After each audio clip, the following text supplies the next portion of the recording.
Welcome to another Chef Knives to Go quick look product review. And what we have this time is the Tanaka Blue Nashiji Gyuto 190mm knife. This line of knives has a 3-layer construction with stainless cladding over reactive core steel. So the core steel is Aogami or blue paper number 2. Heat treats about 62 to 63 Rockwell on that core steel. And then the construction is a soft stainless cladding on either side of that core steel.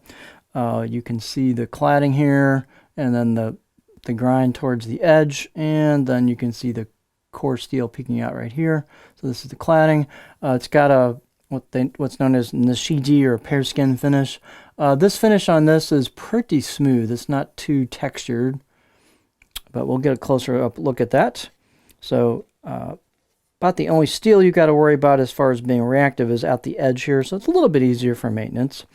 The weight and dimensions can vary a little bit from knife to knife. This particular one is 151 grams or 5.3 ounces, and the edge length is about 185 millimeters or 7.3 inches from the tip to the back of the heel. The overall length is 12.9 inches or about 323 millimeters. And then these have a little bit of beefy spine to them, and they're fairly stiff, quite stiff blade. So I got about 2.9 millimeters thickness on the spine at the back here. And then halfway down, I got about 2.6. And we don't lose a whole lot of thickness at all. There's not really much of a distal taper there until you get to the grind. You can very easily see the grind. You can feel it. It's a kind of a hard edge right there. Boom, starts thinning out. And then it does get pretty thin towards the tip. So you can see a little thicker here until you hit that grind, and then bam, it gets really thin towards the tip. Kind of same thing at the back. So again, this blade has some meat to it, but they grind it thin right where it counts at the very edge. So this should have a pretty good balanced combination of performance, food separation, hopefully not too much wedging. They're pretty good about balancing the performance on these knives, this particular maker. Hand height is about 46.4 at the back on this, and you've got a good spot there for your finger on a pinch grip, so you got plenty of clearance for your fingers, no problem at all. The handle is pretty basic, standard octagonal handle with walnut and a black packwood ferrule, and then you've got your glue up there.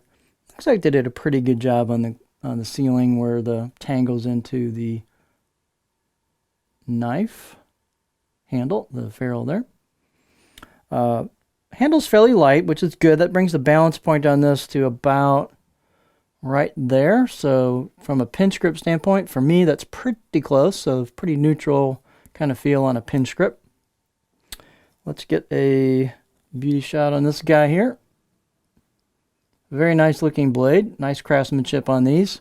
What's cool, it's a little bit less common, but what's cool is you got a really nicely done hand engraved or hand chiseled kanji right here.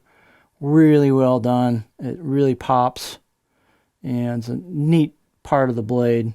So a lot of work went into that. So again, a little bit less common these days.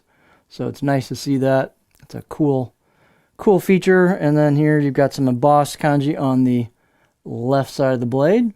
You can see the modeled Nashiji finish on it. It's a pretty smooth Nashiji finish, but every knife will be just a little bit different. Again, cladding down to your core steel right there. And then fit and finish wise, they did a nice job on these. They've rounded the spine just a little bit at the corners, and they've done the same thing with the choil. Not a ton of work, but they've rounded the corners where it counts, so it feels pretty good right out of the box. Out of the box edge, pretty good edge, a 6 out of 10 on my particular scale. Kind of a little bit quicker edge. You can see how they put it on there, but it is pretty sharp out of the box. You could definitely get these sharper and put a little bit nicer edge on it if you've got the skills to do that with your sharpening equipment. This steel will pretty much get as sharp as your skills will allow. Let's see. Let's look at the cutting board profile. This 190 size is just kind of a handy knife for especially home kitchens. Possibly, I mean, it is reactive, but possibly on the line if you've got the patina built up on it. But in a home environment, this is kind of a nice in-between size blade. So you've got a fairly curvy profile here. You kind of flow into the back. It's not really a flattish, too flat right there, but you can kind of flow into that. And then you got a little back back belly towards the heel there, you can see. And then the tip, this one actually kind of digs in pretty quick. I'm starting to catch it right about there. I think on this you could sharpen the tip and flip the last millimeter or so up a little.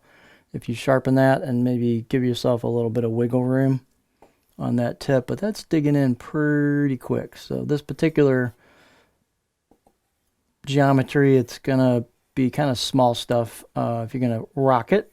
Again, you could tweak that with some sharpening towards that tip and adjust that a little bit. But push-pull cuts, glide cuts, tip draws would be great on this. Chopping a little bit towards the middle back part. So fairly versatile profile.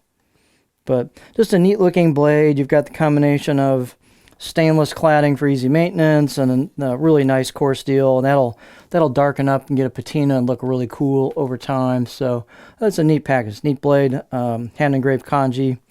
A lot to like about this line of knives. So this is the Tanaka Aogami or Blue No. 2 Nashiji Gyuto 190mm knife from Chef Knives to Go.